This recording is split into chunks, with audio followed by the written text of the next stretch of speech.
అందరికీ నమస్కారం అండి. అందరూ ఎలా ఉన్నారు? మనం అందరం బాగుండాలని కోరుకుంటూ మన లైఫ్ టైల్స్కి స్వాగతం చెబుదాం. ఈరోజు మన కథ మానవ ధర్మం, బేతాళ కథ. పట్టుబదలని విక్రమార్కుడు చెట్టు వద్దకు తిరిగి వెళ్ళి చెట్టుపై నుంచి శవాన్ని దించి భుజాన్ని వేసుకుని ఎప్పట్లాగే మౌనంగా శ్మశానం గేసి నడుస్తూ ఉన్నాడు. అప్పుడు శవంలోని బేతాళుడు, రాజా, రాజరికంలో పుట్టిన వారికి ఉగ్గుపాలతోనే శౌర్య ధైర్యాల్ని సాహస విద్యల్ని నేర్పించడం సహజమే. అలాంటి వారు నీలాగా రాత్రనక పగలనక లక్ష్య సాధన కోసం నిర్విరామంగా కృషి చేయగల ధీరోదత్తులవుతారు. అయితే తీరా లక్ష్యం సిద్ధించనున్న సమయంలో కొంతమంది చిత్తచాంపల్యానికి లోనై వాళ్ళ అదృష్టాన్ని వాళ్ళే దురదృష్టంగా మార్చుకోవడం జరుగుతూ ఉంటుంది. గతంలో ఉద్దండ దేశానికి మహారాజు కాగల శత్రువర్మకు కూడా ఇటువంటి మానసిక వైపరీత్యానికి లోనై తనకు దక్కాల్సిన అమూల్యమైన అవకాశాన్ని జారవిడ్చుకున్నాడు. అతని కథ చెబుతాను, శ్రమ తెలియకుండా విను అంటూ ఇలా చెప్పడం ప్రారంభించాడు. పూర్వం ప్రవాళ్ళ దేశాన్ని పాలించిన మరుత్తవర్మకి లేక ఒకే ఒక్క ఆడపిల్ల కలిగింది. నిండు పున్నమి నాటి రాత్రి జన్మించిన ఆ బిడ్డకి మరుత్తవర్మ కౌముది అని పేరు పెట్టాడు. యుక్త వయసు వచ్చేసరికి కౌముది ఎంతో అద్వితీయమైన సౌందర్యంతోనూ ఎవరితోనూ పోల్చవేలుగాని మేధావిగాను పేరు తెచ్చుకుంది. కౌముదిని పెళ్లాడబోయే వ్యక్తి ప్రవాళ దేశానికి కాబోయే పాలకుడు కూడా అవుతాడన్న విషయాన్ని బాగా మనసును పట్టించుకున్న మరుత్తవర్మ కౌముదికి కాబోయే భర్తని ఆమె బాల్యంలోనే నిర్ణయించాడు. ఆ వరుడు మరుత్తవర్మకు స్వయాన చెల్లెలి కొడుకు. కాబోయే ఉద్దండ దేశపు మహారాజు కూడా శృతవర్మ. శృతవర్మ ప్రవాళ దేశం వచ్చినప్పుడల్లా కూడా అతడి విద్యాభ్యాసం రాజగురువు ముకుందాచార్యుల వద్దే సాగుతూ ఉండేది. ముకుందాచార్యుల వద్ద శృతవర్మతో పాటు కౌముది, మణిమంతుడు కూడా విద్యను అభ్యసిస్తూ ఉండేవారు. మణిమంతుడు రాజు మరుత్తవర్మకు ప్రధానమంత్రి అయిన రత్నకేసరికి కుమారుడు. బాల్యదశ పూర్తయ్యే వరకు కూడా ముగ్గురు ఒకే గురువుగారి దగ్గర విద్యాభ్యాసం చేశారు. ఆ సమయంలోనే కౌముది, మణిమంతుల మధ్య తరచుగా వాద ప్రతివాదనలు సాగుతూ ఉండేవి. పరస్పరం గౌరవం అభిమానాల్ని చెక్కు చెదరనివ్వకుండా, విషయాన్ని పక్కదారి పట్టనివ్వకుండా ఇద్దరు కూడా చర్చలు జరుపుతూ ఉండేవారు. ముకుందాచార్యులకు సంతోషాన్ని కలిగించేది ఇలా వాళ్ళిద్దరూ కూడా గొడవలు పడకుండా వాదోపవాదనలు వాడుతూ చర్చలు జరుపుతూ ఉండేవాడు. మధ్యలో శృతవర్మ కల్పించుకున్నప్పటికీ అతడి వాదన చివరిదాకా సాగేది కాదు. బాల్యదశ దాటగానే కౌముది విద్య అంతా కూడా అంతఃపురంలోనే కొనసాగడం ప్రారంభించింది. అయితే తండ్రి ప్రోద్బలం వల్ల కౌముది పురుషవేషం ధరించి మిగిలిన ఇద్దరూ నేర్చుకుంటున్న శాస్త్ర విద్యలన్నిటినీ కూడా తన కూడా నేర్చుకుంటూ ఉండేది. ఆ విధంగా వాళ్ళ ముగ్గురికి మధ్య స్నేహం నిరాటంకంగా సాగుతూనే వచ్చింది. కాబోయే అల్లుడుగా శృతవర్మని, మేధావిగా మణిమంతుణ్ణి అభిమానించినప్పటికీ మహారాజు వాళ్ళిద్దరికీ కూడా తన కుమార్తెతో ఏర్పడుతున్న సన్నిహిత్యాన్ని చూస్తే కాస్త కలవరపడుతూ ఉండేవాడు.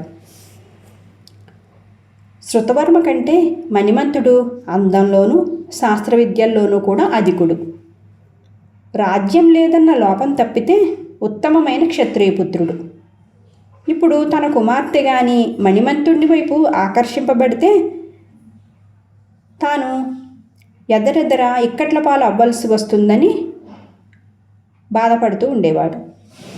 శృతవర్మను తను అల్లుణ్ణి చేసుకుంటానని అతడి తల్లిదండ్రులిద్దరూ కూడా పూర్తిగా నమ్ముతూ ఉండేవారు. శృతవర్మ కూడా కౌముది పైన ప్రేమ అభిమానాలు కలిగి ఉంటూ ఉండేవాడు. ఈ విషయాన్ని బాగా ఎరిగిన మరుత్తవర్మ ఇప్పుడు పరిస్థితి గనక మారితే పర్యవసానం ఎలా ఉంటుందో అని భయపడి ముందుగా కౌముది మనసును తెలుసుకుని రమ్మని ఒక తెలివైన ఒక చెలికత్తెను ఆదేశించాడు. మాలతి అనే ఆ చెలికత్తె ఒక 2 నెలల పాటు కౌముదికి ఇష్టసఖిగా వ్యవహరించి కౌముది శృతవర్మను కేవలం బంధువుగా మాత్రమే అభిమానిస్తున్నదని, ఆమె త్రికరణ శుద్ధిగా భర్తగా కోరుకుంటున్నది మాత్రం మణిమంతుడినేనని నమ్మకంగా తేల్చి చెప్పింది. కౌముది తాలూకు ఈ నిర్ణయం వెనుక మణిమంతుడి పట్ల గల విశేషమైన అభిమానమే కాకుండా మాతృదేశాన్ని మీద ఉన్న అభిమానం కూడా ఉన్నట్లుగా మాలతి వివరించి చెప్పింది మహారాజుకి. ఎవరిని పెళ్ళాడినా వారి స్వదేశానికి మహారాణిగా తానే ఎదురు తరలి వెళ్ళవలసి వస్తుందని, అదే మణిమంతుడైతే వారసులు లేని ఈ ప్రవాళదే రాజ్య సింహాసనాన్ని ఎవరో రాజప్రతినిధులకు అప్పగించటం కంటే తామే రాజ్యపాలన కొనసాగించవచ్చునని కౌముది అభిప్రాయపడుతున్నట్లుగా మహారాజుకి మాలతి మాటల ద్వారా కూడా అర్థమైంది. తాను భయపడుతున్నదే సత్యం కాబోతున్నదని తెలుసుకున్న మహారాజుకి ఒక క్షణం నవనాడులు కూడా స్తంభించాయి. ఆ క్షణం నుంచి కౌముది వివాహ విషయం ఆయన తీవ్రంగా కలవరపడుతూ ఉండేవాడు. అయితే మహారాజుకి ఈ సందర్భంగా తెలియని విషయం మరొకటి ఉంది. అదేమిటంటే శృతవర్మ కూడా కౌముది మనోగత అభిప్రాయాన్ని గ్రహించిన విషయం. జ్ఞానం వచ్చింది మొదలు కౌముదిని తన భార్యగా మనసులోనే ఊహించుకుంటూ ఉన్న కృతవర్మకి కౌముది మణిమంతుల పరస్పర అభిమాన ప్రేమను సహజంగానే గొడ్డలు పెట్టుగా ఉంటూ ఉండేది.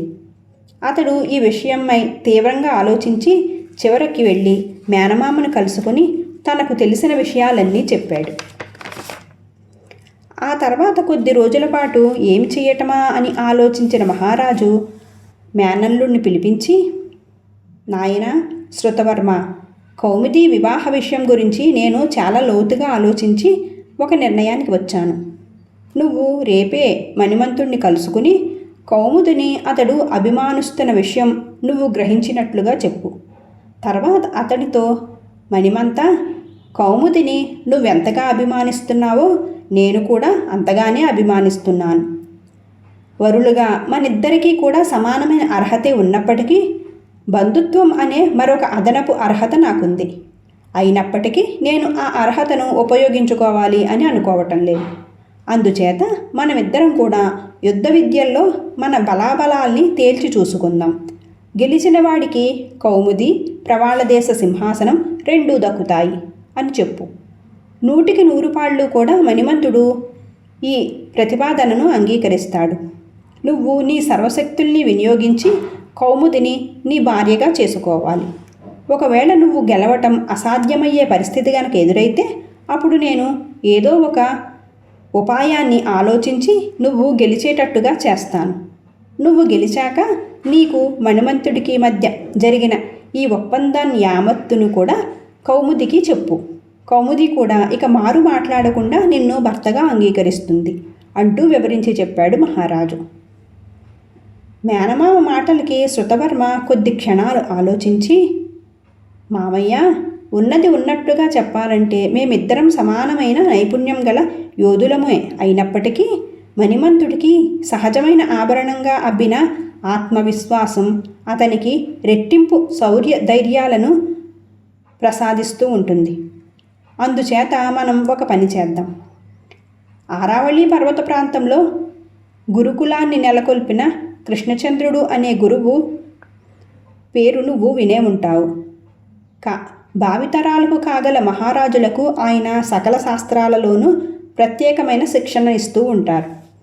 నేను రేపే బయలుదేరి వెళ్ళి కృష్ణచంద్రుడు శిష్యరికంలో మరింతమైన సామర్థ్యాన్ని పొంది వస్తాను. అప్పుడు నువ్వు చెప్పినట్లుగానే చేద్దాం అని అన్నాడు. మహారాజు శృతవర్మ మాటల్ని అంగీకరించాడు. అనుకున్న ప్రకారమే మర్నాడే శృతవర్మ కృష్ణచంద్రుడి వద్దకు బయలుదేరి వెళ్ళి 6 నెలల పాటు ఏకాగ్రతతో శిష్యరికం చేశాడు. అతడి వద్ద శిక్షణ పూర్తయి అతడు తిరిగి వెళ్ళే నాటికి ముందు రోజు సాయంత్రం కృష్ణచంద్రుడు శృతవర్మను దగ్గర కూర్చోబెట్టుకుని వీడుకోలు మాటలు 1-2 చెప్పి, అన్నట్టు ప్రవాళదేశపు మహారాజు నీ మేనమామ అని చెప్పావు కదా, ఆ దేశపు ప్రధానమంత్రి యొక్క కుమారుడు మణిమంతుడితో నీకేమైనా పరిచయం ఉందా అంటూ ప్రశ్నించాడు. ఆ ప్రశ్నకు ఆశ్చర్యపోయిన శృతవర్మ, మణిమంతుడా, బాగానే పరిచయం ఉంది గురువుగారు. ఆ ప్రశ్న ఎందుకు అడిగారు స్వామి అంటూ తిరిగి ప్రశ్నించాడు.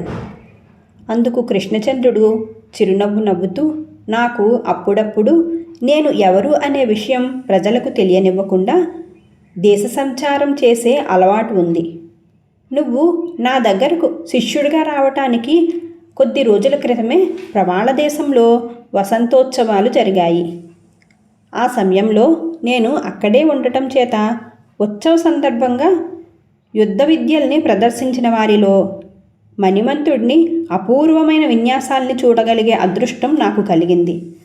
అచంచలమైన ఆత్మవిశ్వాసంతో మణిదీపంలాగా ప్రకాశించగలిగే యోధులకు తప్ప సామాన్యులెవ్వరికీ సాధ్యం కాని విన్యాసాలన్నీ కూడా ఆ కుర్రవాడి చేతుల్లో మెరుపుతీగల్లాగా కదిలాయి.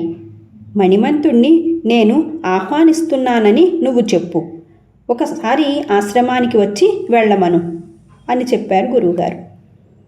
గురువు మాటలతో శృతవర్మ కంఠం కొద్ది క్షణాలు మోగబోయింది. చివరికతడు గొంతు పెగల్చుకొని, ఆ రోజు యుద్ధ విన్యాసాలు ప్రదర్శించిన వారిలో నేను కూడా ఉన్నాను స్వామి అని చెప్పాడు నీరసంగా. శృతవర్మ మాటకు కృష్ణచంద్రుడు ఆశ్చర్యంగా అవునా అని నవ్వి ఊరుకున్నాడు. ఆ మరుసటి రోజు బయలుదేరి ప్రవాళ దేశానికి తిరిగి వచ్చిన శృతవర్మ తన మేనమామను కలుసుకొని, మామయ్య, కృష్ణచంద్రుడు శిష్యరికంలో నా సామర్థ్యము ఆత్మవిశ్వాసము కూడా బాగా పెరిగాయి. కానీ బంధువునన్న పేరుతో కౌముది కోరికకు వ్యతిరేకంగా ప్రవర్తించడం అంతగా న్యాయం కాదని నాకు అనిపిస్తుంది. నా మాట విని కౌముది మణిమంతులిద్దరికీ కూడా వివాహం జరిపించు అని చెప్పాడు. బేతాళుడు ఈ కథ చెప్పి, రాజా, నేను నీకు మొదటే చెప్పినట్లుగా శృతవర్మ తన 6 నెలల కఠిన శ్రమను నిర్వీర్యం చేసుకొని లక్ష్యం ఫలించబోయే సమయంలో చిత్తచాంపల్యానికి లోనే తనకు దక్కబోయే అదృష్టాన్ని కాలదన్నుకున్నాడు కదా. అంతటి అవివేకి ఇక మరెక్కడైనా ఉంటాడా? ఈ సందేహాలకు సమాధానం తెలిసి కూడా చెప్పకపోయావో నీ తల పగిలిపోతుంది అన్నాడు. దానికి విక్రమార్కుడు, తనంత తానుగా కృష్ణచంద్రుడు శిష్యరికాన్ని స్వీకరించినవాడు శృతవర్మ. అటువంటి గొప్ప గురువుగారి ఆహ్వానాన్ని పొందినవాడు మణిమంతుడు. నేను కూడా యుద్ధ విద్యల్ని ప్రదర్శించాను అంటూ శృతవర్మ స్వయంగా చెప్పినప్పటికీ అతనిని ఏ విధంగానూ మెచ్చుకోలేదు గురువు కృష్ణచంద్రుడు. అయితే దాదాపుగా 7 నెలల క్రితం తాను చూసిన మణిమంతుడి విన్యాసాల్ని ఆ క్షణమే కళ్ళ ముందు కదలాడుతున్నట్లుగా మెచ్చుకుంటూ వర్ణించాడు. కృష్ణచంద్రుడి ఈ రకమైన ప్రవర్తన శృతవర్మకు మణిమంతుడికి గల ముఖ్యమైన భేదాన్ని, వ్యత్యాసాన్ని కూడా శృతవర్మకు తెలియచేశాయి. దాంతో ఎంతో ఆలోచనతో అంతర్మదనానికి లోనైన శృతవర్మ మణిమంతుణ్ణి వరించిన కౌముది ఉత్తమ సంస్కారానికి తాను తగిన వరుణ్ణి కాదనే నిర్ణయానికి వచ్చాడు. అది చిత్తచాంపల్యం ఏమాత్రమూ కాదు, రాజనీతిని, మానవ ధర్మాన్ని పాటించడమే అవుతుంది అన్నాడు. రాజుకు ఈ విధంగా మౌనభంగం కలగగానే బేతాళుడు శవంతో సహా మాయమై తిరిగి చెట్టెక్కాడు. కథ సుఖాంతం. Thank you for watching guys. Friends, మన కథను లైక్ చేయండి, మీ సలహాలు సూచనలు కామెంట్ చేయండి. ఇంకా ఇలాంటి మరెన్నో మంచి కథల కోసం మన ఛానల్లోకి వెళ్ళి చూడండి. Thank you.